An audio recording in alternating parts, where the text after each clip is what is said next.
The Healdsburg Guitar Festival is the world's premier exposition of handmade acoustic guitars. Over 130 of the world's finest guitar makers, or luthiers, are on hand each year to show, sell, and talk about their magnificent creations. The presence of these master luthiers attracts top performers who share their talent by teaching workshops for other guitarists. The Healdsburg Guitar Festival, where guitar lovers go to improve their playing, learn about acoustic guitar building, and perhaps purchase a custom-made guitar from a master builder.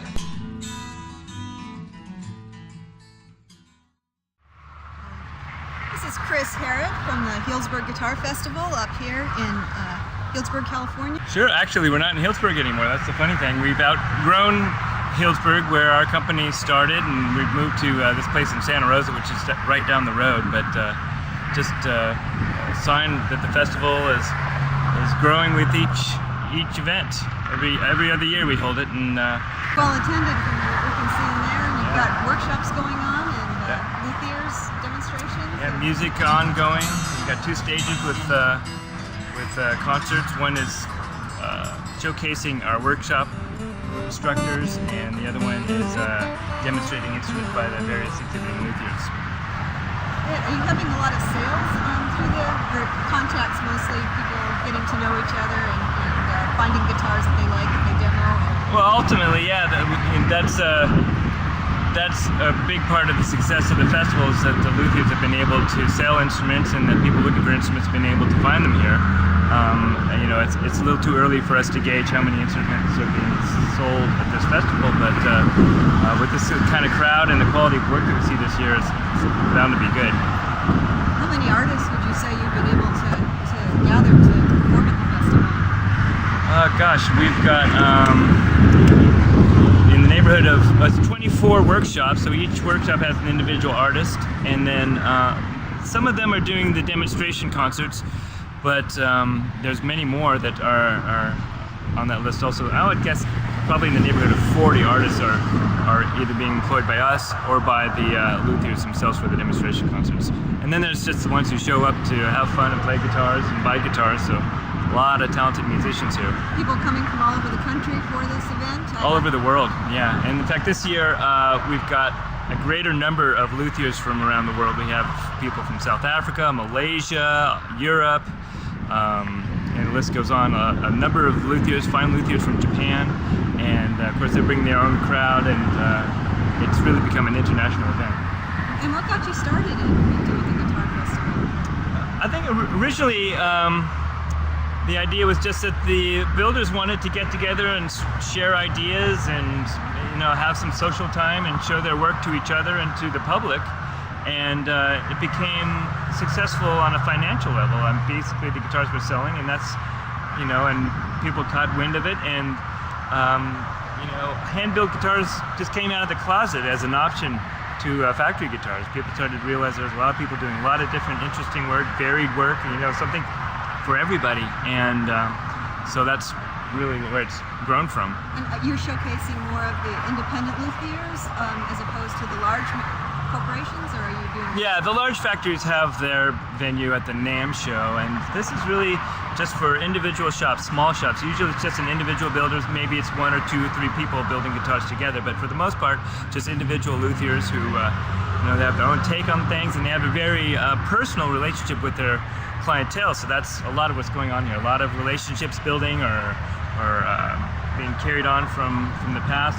One guy here is helping one of the luthiers. He's just helping him with his exhibit, polishing guitars and talking to people. And he says, "I've been buying guitars from this guy for 20 years, and he's my buddy now, and so here I am." So there's a lot of that here. It's really a big get-together, and the family just gets larger and larger as it goes on. A lot of beautiful workmanship that I've noticed on those guitars, handmade workmanship. It's unexcelled at this show. It's just a huge number of really beautiful guitars, and every year we see more and more interesting, and fascinating things. Well, a lot of people, do come here just to check it out who aren't guitar players. You don't have to be a guitar lover to appreciate the workmanship and the variety and the creativity that goes into these guitars. And then, any kind of music lover is going to love being able to check out music on 2 stages. And of course, gosh, some of these guys who build these instruments are amazing musicians, and just the people jamming out in the courtyards and out on the benches and here and there. It's like there's a lot of music to Even take spilling in. out to the community tonight, I hear. Yeah, there's a few little venues out in the town that have some of our artists and some other artists who just come to visit or are doing their gigs, and so yeah, it's definitely a guitar-filled weekend. Are you a guitar player yourself? Yeah, I'm not going to compare myself to these guys though, but yeah, I really love You the have a love guitar. of the instrument. Oh, That absolutely. would make sense. I have for many years. Yeah, I feel really lucky to be able to have a part in this world. It's a very beautiful area to have a festival. Even Yeah, no, it's a vacation for a lot of people. You know, we have got the vineyards and the wine country and the ocean, and it's a nice place to come. It's a very guitar-friendly area because it's not humid, and you know, so the air is really nice for the guitars, and also for our company. We sell woods and tools to guitar builders, and for storing the woods, this is really an ideal place. So it's just what they say, it's what's good for the grapes is good for the guitars, and it's really true. It's a very rare climate that's here, and so it's nice that way. LMI, Luthiers Mercantile International, we're one of the, if not the premier supplier of lutherie supplies. We sell specialty woods and a huge number of different exotic woods, specially cut for guitar builders, and so that's our main business. This is just something we do every other year. But we had a demonstration today of the guitar making toolkit that the cuts out the tops of the guitars and cuts the holes in the guitar. It's that you own, I guess. The show. It's a new computerized router that we've got that we'll be using to produce parts for kits and different tools that we manufacture. So we're excited to have that. That's just an area that we're growing in. But you know, the cool thing about this festival is that we talk to builders all the time. We help them, you know, with the woods they want, and we you know, specially select stuff for them, and you know, that's very gratifying to send them something and they're happy with it and they build a guitar with it. But we never see the guitar. We never, you know, hear what it sounds like until this festival. We'll get at least to hear some of them and see some of them. And someone will say, "Hey, Chris, come over here. Look, this is the maple you sent me. Look at what became of it." And it's like, it's really neat to see. And it's also just to get a good grasp of how the wood affects the sound in the guitars. There's so many examples of that here. It's a little overwhelming, but it is satisfying to see the end results of our work as suppliers. From room to tomb here, and then you get to see the full circle of it. Yeah. That's really nice. Yeah. Well, right. Appreciate your time. Yeah, and, thanks for talking to me. Wonderful festival. It's good to have you guys here, and yeah, thank you very much.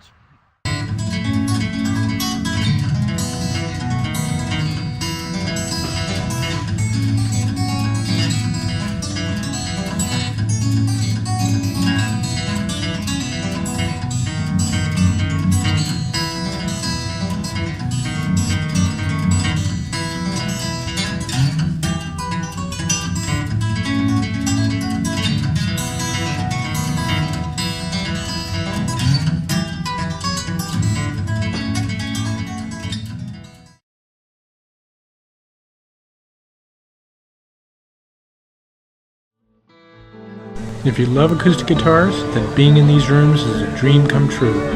The builders welcome you to pick up any instrument and see what it might say to you.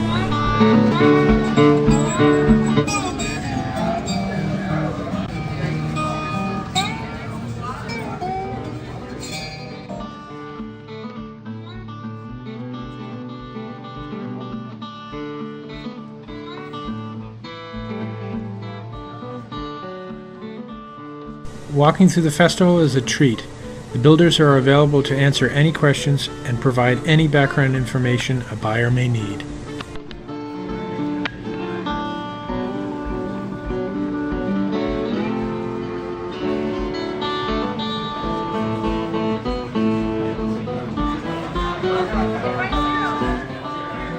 In this room, we found one of the few women luthiers at the festival. We had an opportunity to interview her earlier in the day. A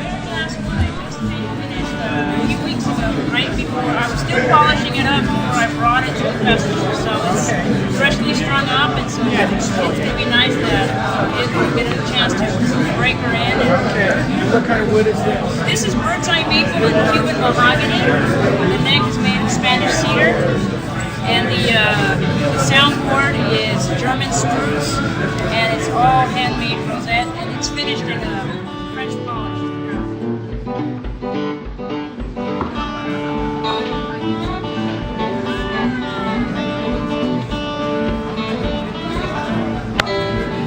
This is the youngest guitar player at the festival. Her name is Kiara. Kiara, what is it about acoustic guitar that first interested you?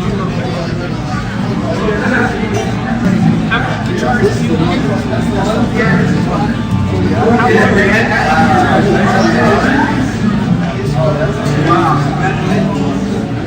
There you have it.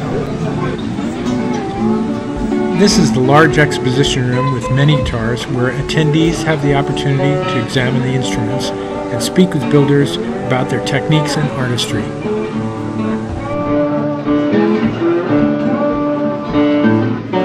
We're looking for John Howe. He's a builder. I can't find him amongst all these guitars, and they're builders. Importantly, it wasn't that here he is over here. Some sampling John Howe instruments.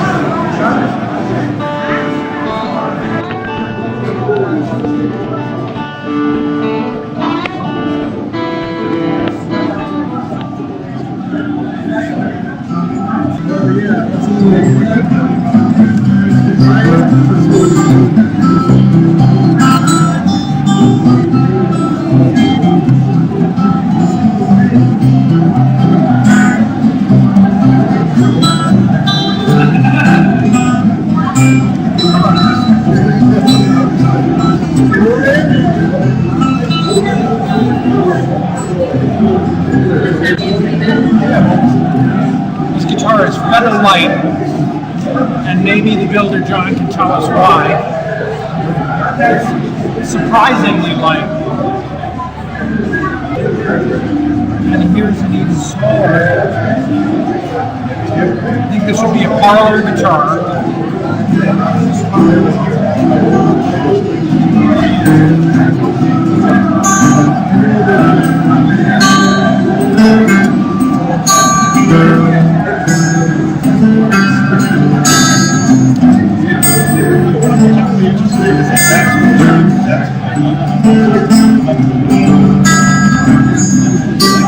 It's difficult to appreciate the sound in this crowded hall.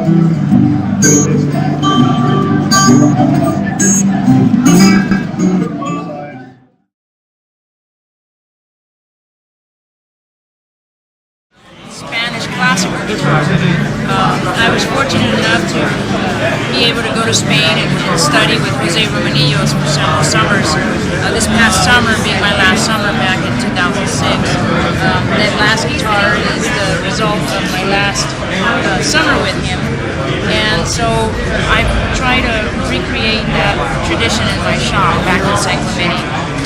This is my first time here in the festival, actually, and it feels a little out of place because, you know, first of all, learning to build guitars is not really something you can go to school for, just, you know, easily. You know, Lutheran school is not widely available in, you know, many places. I actually teach a classical guitar building course back in Southern California through a woodworking store. You know, and through Southern California Stringed Instruments organization. So we've come together to kind of promote, you know, the education of guitar building, but there are no schools down there that will formally teach you. For me, I had to go to Spain to really learn the craft, you know, rubbing elbows with the maestro, to really be at his bench and see how it's done, you know, throughout Spain. I was there 3 summers, and students from around the world come to these workshops, and they have 20 students throughout the world come, and in the 3 summers I was the only one there. I really can't really say why it is that I can't. Are you a player? I studied classical guitar for many, many years. I did woodworking for many years, and I kind of brought them together. Lately, I've kind of chosen my battles. So lately what I do is I just build with that time, and with the little time I have, I practice, and I feel like I've always practiced and never really played. But classical music has been, classical and flamenco, which are the 2 types of guitars that I enjoy building. Cuban mahogany. The neck is made of Spanish cedar. And the soundboard is German spruce, and it's all handmade rosette, and it's finished in a French polish throughout the guitar. Okay, so maybe we'll find a quiet spot. Okay, let me just get a quick tank because they need to be tanked. Monica, can we get you to join us just to...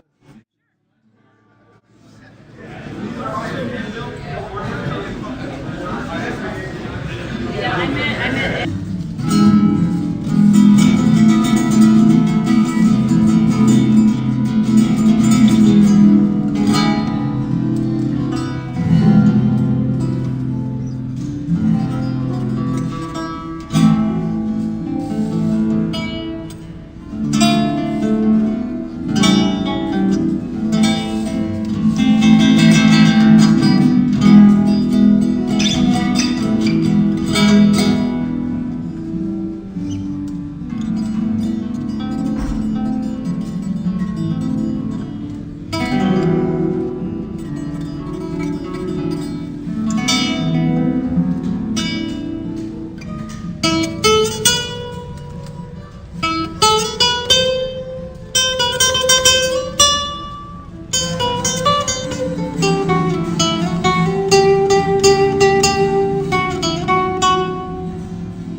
Amazing piece. Tell us why you I just like learned how to play last week.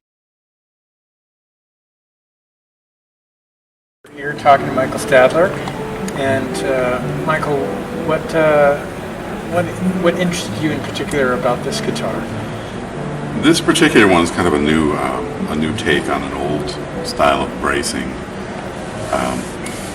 Alan Perlman made it, and he's a great builder in many, many styles. He's made some really, truly unusual instruments.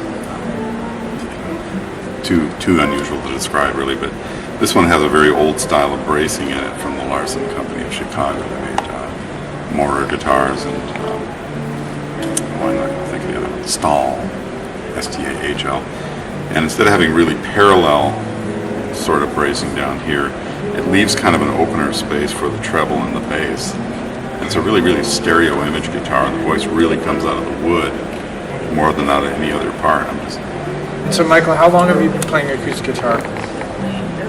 Well, acoustic guitar predominantly since probably the late 70s, early 80s. I played it before that, but I was a little more prone to playing electric guitar, and I tended to play acoustic guitar quite a bit like an electric player does.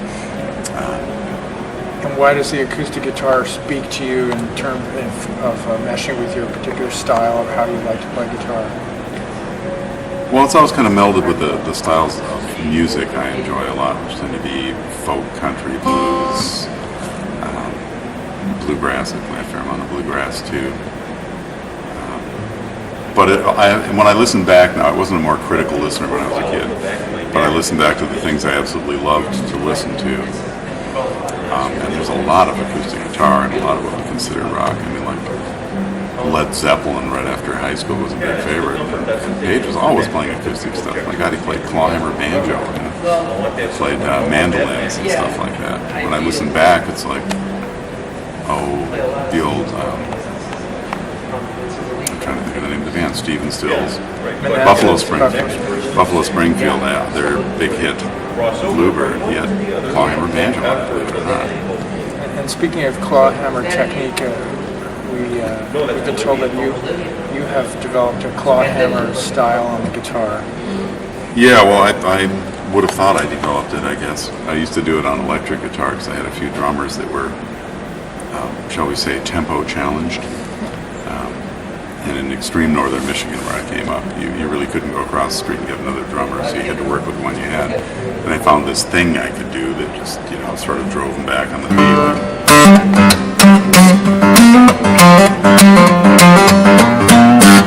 That sort of thing. Something about that put them back on the beat and I could move on to playing the song. And then a few years later, a guy came into a place I was playing and said, "Oh my God, you play clawhammer electric." And how do I respond politely to this? That feels like an insult, you know? It's like I'm ham-fisted or something. Well, I am, but... And then you warmed up to it. Yeah, well, he said, "Come on across town, I play clawhammer banjo," and that was the first time I'd heard the term. I didn't realize the technique actually had a name, but there have been a few other people that have been doing it. Steve Baughman, and Jody Stecker, and Alex Stone-Sweet, and Eric Schoenberg, showing here at the show. It's basically reverse fingerstyle guitar.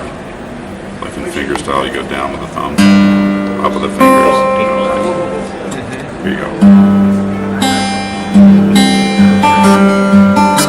That sort of thing. This is backwards. Make it easier on me. Viewing audience.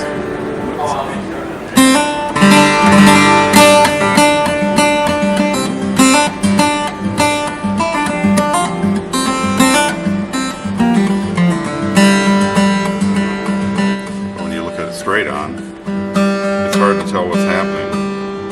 It just looks like I'm knocking on the thing.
I've been building for approximately 35 years.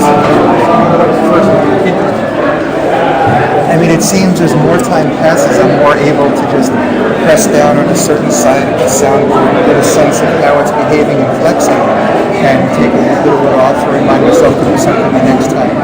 I'm always making like just very small changes. And you're still a player? Oh yeah. And how important do you think it is for a builder to be a player? It would seem that it's important because I can really see the tone of my guitars and what's going on. But some of the finest builders in the world are all like me. So I think it's important for me to be a player. but I think there are great builders that don't play.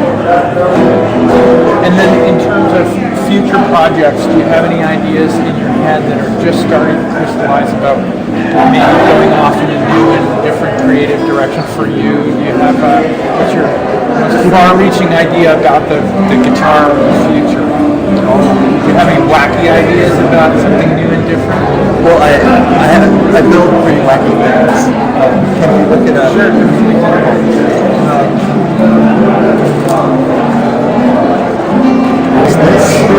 Either one. That is pretty different, isn't it? What is that? That's what I have. Okay. I was commissioned to build an 11-string Baroque guitar, which is this guitar by a player in France. And a year later, he called and asked me to add an 8-string harp to the guitar. I built 2 of those for him, and this is detachable. And so he has the 2 instruments. This shows them detached from the back and from the front.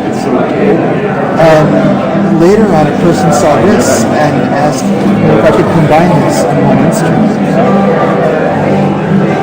And that resulted in this, which is all the 11 and the 8 strings on the classical guitar. So I've got a bit of a reputation for building that sort of thing. And so technically, was this much more difficult than building a standard? Yeah, it happened over a long period of time because I find that the design process, there are technical aspects, but there's also the intuitive aspects. Giving yourself a year to basically think about it, I came up with new ideas. There's ways of going about things. And by the time I'm finished with a project like that, there'll be new ideas for me to start with.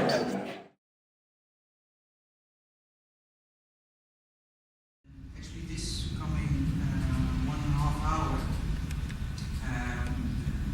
we're going to do this basic, this rhythm and chords. Nextly, I made arrangements.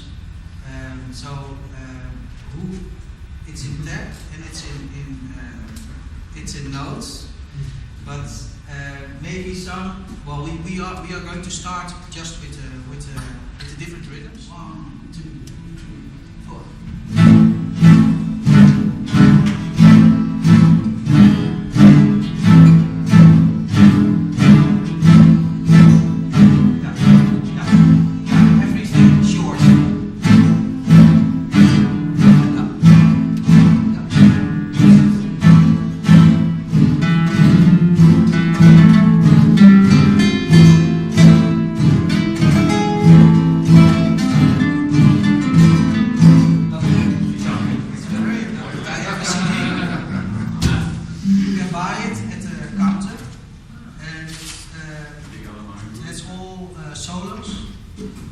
If you like, I can play you a solo now. Please. Yeah.